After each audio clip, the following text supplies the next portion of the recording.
ఇప్పుడు 151 ఒకప్పుడు ఆ 5 మధ్యలో కొట్టేసి ఓన్లీ 11 వచ్చింది ఇప్పుడు. అవును. అంటే జనాలు చాలా మంది సోషల్ మీడియాలో మాట్లాడుకుంటున్నారు ఆ విధంగా. అంటే నేను వాళ్ళని ఇది చేయడం కాదు కానీ మామూలుగా 11 వచ్చిందని చెప్పడం నా ఉద్దేశం. కరెక్ట్. సో వైసీపీ పార్టీ అంత ఇదిగా అంటే కిందకి వెళ్ళిపోవడానికి అప్పటి వరకు టీడీపీ అసలు అంటే టీడీపీ అనేది పార్టీ అనేది సస్టైన్ అవ్వడమే చాలా కష్టం, ఇంకెప్పుడు గెలవలేదు అని అనుకునే చాలా జనాల్లో కూడా ఒక రకమైన అంటే జనాల్లో ఉందో లేదో తెలియదు కానీ రాజకీయ వర్గాల్లో అలాంటి అభిప్రాయం ఉండేది వేరే రాజకీయ వర్గాల్లో. సో అలాంటిది ఇలా పుంజుకోవడానికి కారణం ఏంటి సార్? అంటే ఏ విధంగా మీరు విశ్లేషిస్తారా కారణాలని? అంటే ప్రధానంగా కూటమి బలం sir. First of all vote banking, ఆబ్వియస్గా కాంబినేషన్. అది ఎంత పర్సెంట్ కలిసింది, పోన్ ఎంత పర్సెంట్ పెరిగింది అనేది అది వేరే విషయం. ఎందుకంటే మనం ఫైనల్గా చెప్పిన పర్సంటేజ్ కూడా యాక్యురేట్గా వచ్చి ఓవరాల్గా 58%, 38% అని చెప్పాం. దానికి దరిదాపులు 1% అడిటికి వచ్చింది. అంటే టోటల్ రాష్ట్రం మీదగా ఒక పార్టీకి వస్తుంది కూడా. అంటే ఇండివిజువల్ నియోజకవర్గాన్ని కన్సాలిడేట్ చేసి వచ్చిన నెంబర్ అది.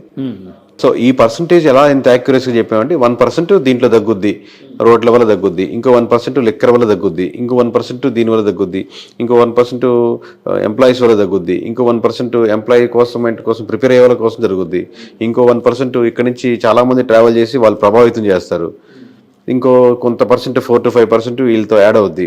ఇలా 1% అది ఓవరాల్ కాదు, నియోజకవర్గాల వరకు ఒక దగ్గర ఉండొచ్చు, ఇంకో దగ్గర రాజధాని ఎఫెక్ట్ వల్ల 2-3% వేరియన్స్ ఉండొచ్చు, ఇంకో దగ్గర వైజాగ్లో ఉండొచ్చు. ఇలా అంతా క్రోడీకరించి నెంబర్స్ చేసుకోవాల్సి వస్తుంది. అదే డేటా సైన్స్లో అదొక అద్భుతం సార్. ఇక్కడి నుంచి అంతమంది జనాలు సంక్రాంతి పండుగకి యాక్చువల్గా హైదరాబాద్ చూడగానే సంక్రాంతికి బీభత్సంగా వెళ్తూ ఉంటారు ఇక్కడ ఉండే ఆంధ్ర వాళ్ళందరూ వాళ్ళ ప్రాంతాలకి. మళ్ళీ ఈ ఎలక్షన్ మే 13ని అలాంటి సంక్రాంతి కనిపించింది. అంటే అంత ఆ విధంగా మైగ్రేట్ అయ్యారు జనాలు. సో అది ఒక ఇన్ఫ్లుయెన్స్ చేసింది. అంటే ఈ స్టాటిస్టిక్స్ని వాటిని నెంబర్స్ని ఇన్ఫ్లుయెన్స్ చేయడానికి అది కూడా కారణం అని అనుకోవచ్చా సార్? వన్ ఆఫ్ ది అంటే ఒక ఆ బేస్ చేసుకొని ప్రతిసారి ఓటింగ్ పర్సంటేజ్ పెరిగితే ఎప్పుడు అపోజిషన్ పార్టీ గెలుస్తుందేనో, ఓటింగ్ పర్సెంట్ పెరిగితే ఎప్పుడు సిట్టింగ్ పార్టీ గెలుస్తుందో, అలా ఆ సీక్వెన్స్లో మనం చెప్పలేం. కానీ ఇక్కడ పెరిగినటువంటి ఓటింగ్ పర్సంటేజ్ మటుకు ఆబ్వియస్గా అపోజిషన్ పార్టీకి అడ్వాంటేజ్ అయింది. ప్లస్ అక్కడికి వెళ్ళి వాళ్ళు ఒక అవ్వాతాత వైఎస్ఆర్సీపీకి వేయాలనుకున్నా కానీ వీళ్ళు వెళ్ళి వాళ్ళని ఇన్ఫ్లుయెన్స్ చేసిన సందర్భాలు కూడా ఇంకో యాడెడ్ పర్సంటేజ్. సార్ ఇందాక కూటమి కలవడం ఒక ఓటింగ్ బలం దానివల్ల ప్లస్ అయిందని అన్నారు కదండి సార్. ఒకవేళ కూటమి అంటే టీడీపీ పార్టీ ఇండివిజువల్గా, జనసేన ఇండివిజువల్గా, బీజేపీ ఇండివిజువల్గా పోటీ చేసి ఉంటే యాక్చువల్ వైసీపీ గెలిచేది, అది అందరూ అంటున్నమాట. అవునా అంటే సార్?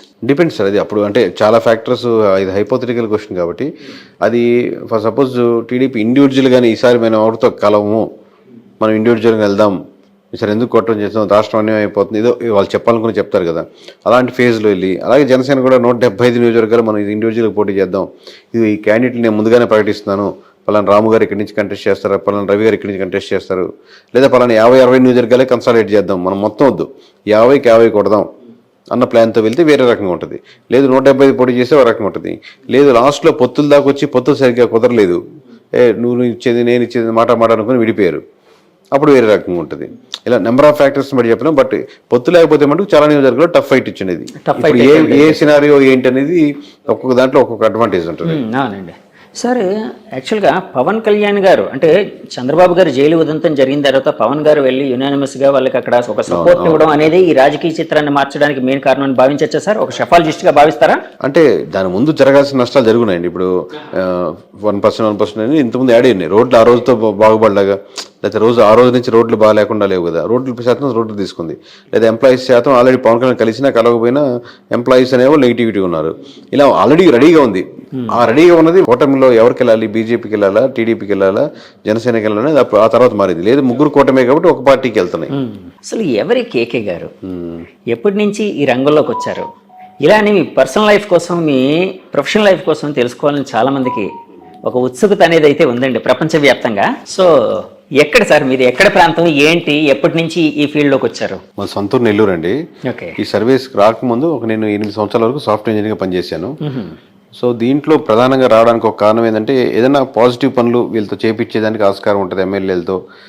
ప్లస్ ఓట్ బ్యాంకింగ్ కూడా కన్వర్ట్ అవుతుంది కదా. ప్లస్ ప్రజల పల్స్ నిజంగా ఏం కోరుకుంటున్నారు, నిజంగానే అందరూ డబ్బులకే ఓట్లు వేస్తారా, అట్లాంటి రకరకాల డౌట్స్. ఇన్ని కరెక్ట్గా మనం నిజాయితీగా చెప్తే యూజ్ అవుద్ది. ఒకటి నా స్వార్థం ఏంటంటే వాళ్ళ చేత మంచి పనులు చేయించవచ్చని, ఒకటి ఏంటంటే మంచి పనులు చేస్తే ఓట్ బ్యాంకింగ్ కూడా మారుద్దని. సో సర్వీస్ చేయించుకున్నాం, రిజైన్ చేసి సాఫ్ట్వేర్ నుంచి బయటకు వచ్చి చాలా కష్టాలు ఏదో అక్క మొక్కలు తినే అప్పుడు దగ్గర ఉంటుంది, అది ఇదే పెద్ద తేడా కాదు. కానీ సో ఓవరాల్గా అది చేయడం మొదలుపెట్టింది, అది సక్సెస్ అయింది, నిజాయితీగా ఉన్నారు. ఇప్పుడు ఇంక మీ పర్సనల్ వరకు వస్తే మా మిస్సెస్ పేరు ధనలక్ష్మి, మేము హైదరాబాద్లోనే ఉంటాం. ఓకే. నాకు 2 కొడుకులు. పెద్దవాడు 5th క్లాస్ అవుతున్నాడు, చెగువీర వాడి పేరు.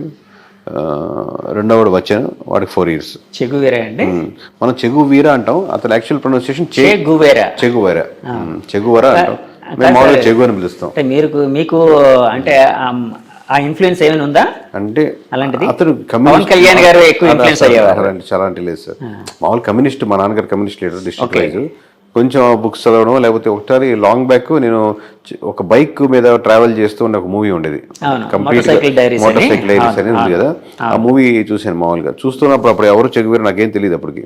మూవీ చూసి అద్భుతంగా, నాకు ట్రావెలింగ్ ఇష్టం, బైక్ అలా ట్రావెలింగ్ తర్వాత అలా ఎవరు అప్పుడు దాంట్లో పూర్తి ట్రాన్స్ఫర్మేషన్ ఉంటుంది అనమాట. మీరు చూస్తుంటారు మోటార్ బైక్ డైరీస్, ఆ ట్రాన్స్ఫర్మేషన్ అవన్నీ చూడడం వల్ల బాగుంది ఇతను వేరంటే అప్పుడు చెగువేరు అనేది. దాని తర్వాత దాని గురించి తెలుసుకున్నాను. అప్పుడు వీళ్ళ వాళ్ళ ద్వారా పవన్ కళ్యాణ్ ఇష్టం లేకపోతే వాళ్ళ ఇష్టం సంబంధం లేదు, నేను ఇండివిజువల్గా తీసుకుంది. బట్ కోఇన్సిడెంట్లీ వాళ్ళు అదే కనెక్ట్ అయ్యారు, నేను అట్లా అంతే. అది యూనిక్నెస్ 50% అంటే కనెక్ట్ అని కూడా కాదు. ఇప్పుడు అనిల్, సునీల్, రవి, కిరణ్ అట్లా ఇన్ని రొటీన్ పేర్లు కదా. నేను స్కూల్స్ లో ఈ పేరు ఇంకోటి ఉండకూడదు అన్న 50% రీజన్. ఇంకోటి నేను కనెక్ట్ అయిన డైరీస్, దాంట్లో అతనికి ఆల్రెడీ ఆ పేరుకి ఒక స్టోరీ ఉంది, ఒక యూనిక్నెస్ ఉంది కదా అనేది. ఇట్లా రకరకాల కాన్సెప్ట్. ఇందాక మీరు ఒక మాట అన్నారు, షెఫాలజిస్ట్గా ఉంటే పొలిటీషియన్స్ అయితే మంచి పనులు చేయించచ్చని. అది ఎలా సాధ్యపడుతుందండి? అంటే మనం సర్వే అండ్ స్ట్రాటజీస్ కదా సార్, ఎమ్మెల్యే కలుస్తాం, వాళ్ళు సర్వే రిపోర్ట్ ఇస్తాం కదా, లాస్ట్లో మీరు ఇక్కడ నెగిటివిటీ ఉన్నది చెప్తున్నప్పుడు మీరు ఈ పనులు చేయండి సార్, అక్కడ యూజ్ అవుతుంది చెప్తాం కదా, అడ్వైజ్ చేస్తాం, స్ట్రాటజీ కూడా చెప్తాం కదా ఎక్కడెక్కడ నెగిటివిటీస్ ఉన్నాయో. అప్పుడు ఆ థింగ్స్ చెప్పేటప్పుడు కొంచెం అక్కడ ఏదో ఎలక్షన్స్లో పెట్టుకునే డబ్బులు లాస్ట్ మినిట్లో పెట్టే డబ్బులు పెద్ద ఓటింగ్ % డిఫరెన్స్ ఉండదు. అది అమౌంట్ దీని మీద ఇన్వెస్ట్ చేయండి, మంచి పని మీద, ఇక్కడ కార్యక్రమం మీద, ప్రజలకు ఎంతో హెల్ప్ అవుతుంది. మీకు ఆయన కావాల్సింది ఏంది? ప్రజలకు గెలిప పక్కన పెడదాం, గెలవాలి, పోటీ చేసినప్పుడు గెలవాలి, ఫస్ట్ రీజన్ అదే. ఆ రీజన్ సక్సెస్ఫుల్ అవుతుంది కదా, అదే వేరే దగ్గర పెట్టే బదులు రేపు పొద్దున్న లాస్ట్లో 20 కోట్లు 40 కోట్లు పెట్టే బదులు ఇక్కడ 2 కోట్లు పెట్టి ఈ గ్రామంలో ఈ సమస్యను తీర్చగలిగితే ఇది స్టాండ్గా ఉండిపోతారు. దాన్ని అడ్వర్టైజ్ చేసుకోండి, ఇంకో ₹1 పెట్టి, అదే సమస్య. అలా మంచి పనులు అంటే అలా యూస్ఫుల్ పనులు అనమాట, లాంగ్ రన్గా ఉండేటట్టు. ఇది డబ్బులు ఇస్తే టెంపరీ, తలా 2,000 ఇచ్చినా తీసుకుంటే, తలా 3,000 ఇచ్చినా తీసుకుంటారు, కానీ టెంపరీ కదా, 2 రోజులు ఖర్చు అయిపోద్ది. కానీ అటుగా ఒక ఆర్గనైజేషన్గా ఏదైనా స్ట్రక్చర్గా మీరు ప్లాన్ చేశారనుకోండి, ఆ 2-3 గ్రామాలకి స్టాండర్డ్గా ఉంటుంది ఎప్పటికీ. సార్ ఇందాక మీరు ఒక మాట అన్నారు, కూటమి కలవడానికి ముందే జరగాల్సిన నష్టం జరిగిపోయింది వైసీపీ పార్టీకి. అంటే జరగాల్సిన నష్టం అంటే వాళ్ళు చాలాసార్లు చెప్పుకుని వచ్చారు, మేము లక్షల కోట్ల డబ్బులు జనానికి పంచుతూ ఉన్నాం, ఎలాంటి మధ్యవర్తి లేకుండా జనం అకౌంట్స్కి వెళ్ళేటట్టు, వాళ్ళకే లబ్ధిదారులకి డైరెక్ట్ గా చేరేటట్టు చేస్తున్నాం. సో అదంతా మాకు చాలా హెల్ప్ చేస్తుందండి. సో నష్టం అన్నారు కదా సార్, ఆ నష్టం ఏంటి సార్? అంటే 3 రాజధానులు ఇలాంటివి ఏమైనా నష్టపరిచాయా వాళ్ళని? అంటే హెల్ప్ చేసిన ఆ మాట, వెల్ఫేర్ స్కీమ్స్ ఖచ్చితంగా పాజిటివ్ ఉంటుంది సార్, దాంట్లో డౌట్ లేదు. కాబట్టి ఎంత పాజిటివ్, ఒక 5% యాడ్ అవుద్ది అనుకోండి, అది ఒక్కటే సరిపోదు కదా గెలుపుకి. మీరు ఆల్రెడీ 25% ఎంత ఓట్ బ్యాంకింగ్ ఉందనుకోండి, ఇంకో 5% 30కి వస్తారు. కానీ మీరు 30 సరిపోదుగా ఇంకో 20% యాడ్ అవ్వాలి. లేదా మీకు లాస్ట్ టైం పడేటువంటి 50%లో ఇంకో 10-15 మంది వెళ్లకుండా ఆగాలి, అప్పుడు కానీ మీరు 30కి రారు. ఇప్పుడు మీరు వెళ్లకుండా ఆగాలంటే రోడ్లు బాగుండాలి.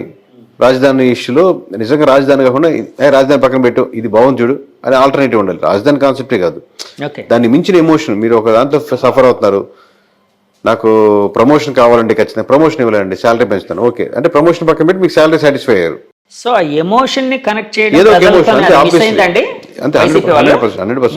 100%. లేకపోతే ఇన్ని రకాలుగా డ్యామేజ్ అవ్వదు, ఇన్ని లేయర్లు.